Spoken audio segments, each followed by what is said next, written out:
I didn't exist. Wonderful. I want to do it again. There's only one difference, is that when they call it the Chamei Tiveria, the hot waters of Tiveria, the hot bath of Tiveria. If you have a ladle, and you put the ladle in the water, and you bring it out of the hot water of Tiveria with hot water in it, it's still a Kli Rishon. Why? Because it was in the water, and that's the prophecy of Moshe Rabbeinu. When the prophecy doesn't stop by him, he becomes the Kli Rishon, and he remains there. And it says in the Torah, it says that. But anyway, that's a higher level. So let us, mamash, be dipped in Hashem's water and come up and never be separate. Halavai. And so, because I gave these papers out, let me just share with you for the last few moments on page. An extra one? Yeah.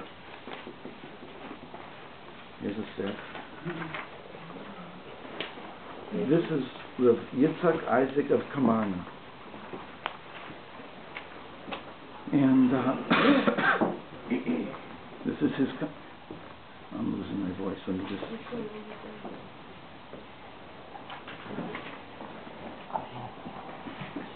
You have any more? Hmm? You have any more to give out? Yeah.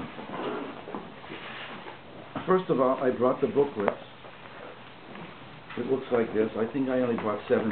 Whoever wants to buy them. You're going to have more next week when you... I'll have more. Rabbi will be here again next week, Wednesday and Thursday. It's in process. Basically, I'm trying to write in a meaningful way about meditation, that if you read the book, you say, I was asked to teach meditation in Yerushalayim, and at first I was working with somebody who had received it from his professor, and it was a Zen.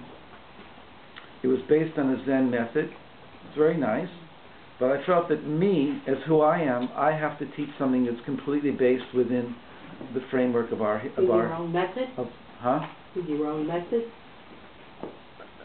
He had a method that he received, but I felt that I didn't want to take anything from outside. I want something that's completely from within our tradition. So I found it in this text called Sulam Aliyah, which is the end of this booklet. I translated 2 chapters of it, and I call it a manual, 500-year-old manual. It's really very amazing. Read it. Try and grasp that somebody 500 years ago was the chief rabbi of Jerusalem in 1508, that he wrote this book in such a modern terminology. So he says amazing stuff, but I wanted to share with you, first of all, something that I brought first from Rabbi Yitzhak Isaac of Kamarna. So on page 30, I have more if you don't have yet. Yeah, they want some that way. Okay. I have 2 more. This one, this one. On page 30. She wants one down there.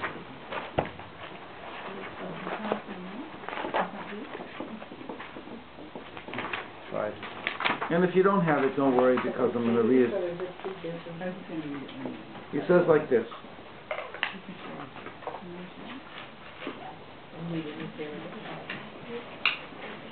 The subject that he's dealing with is how to connect to the higher soul root. How to connect to my eternity.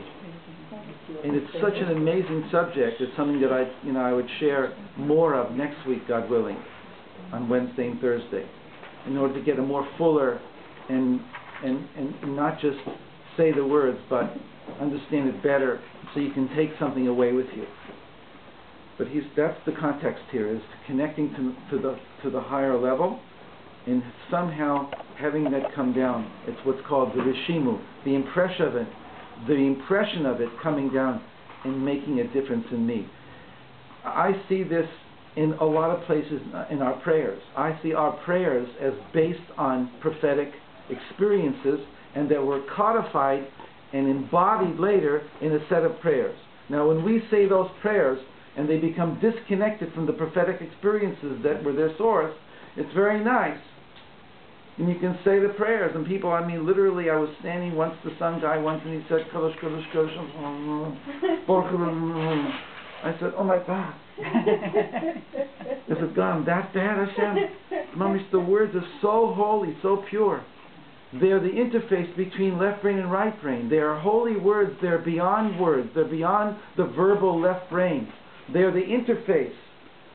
That's why I'm writing a lot about this, just trying to clarify how holy words are an incredible entry into that other level of consciousness that a lot of us want.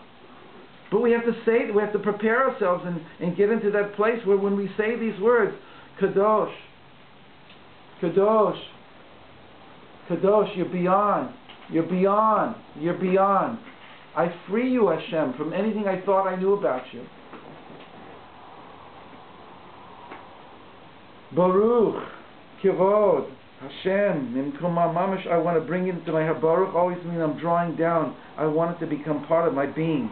I go up to the top of Mount Sinai, and I bring down these tablets, right? These otherworldly tablets. And where do I put them? In the middle of my temple, which is in the middle of the camp, in the desert. It comes from the top all the way into the middle. And then there's a third verse we say in Kedushas, Yimloch Hashem le'olam. Hashem, I want you to be revealed in the whole world. So we go up, we internalize, we make it ours, and then we're saying we want it to come down into even the dark places in the world, the most difficult. I see the same thing in Shema. We go up and say Echad, and when we say Echad, we cover our eyes, and we close our eyes, and we cover our eyes. We say, enough to the world. I'm getting off. I want to go into Echad. Echad, the word Echad has the initials of Ein Chotzetz Davar. No thingness intervenes. A chatzitza is a thingness. It divides. It's a partition. A mechitza, a chatzitza. You can't wear a band-aid if you're going into the mikveh, because you can't wear something too tight, because it stops the water from getting to that place. It's a chatzitza, a mechitza. So we want to ein chotzetz davar. Echad is, there's nothing intervening between me and God. The subject-object dichotomy is collapsed. I merge. You have to give that time. I had 4 guys from Williamsburg come to me this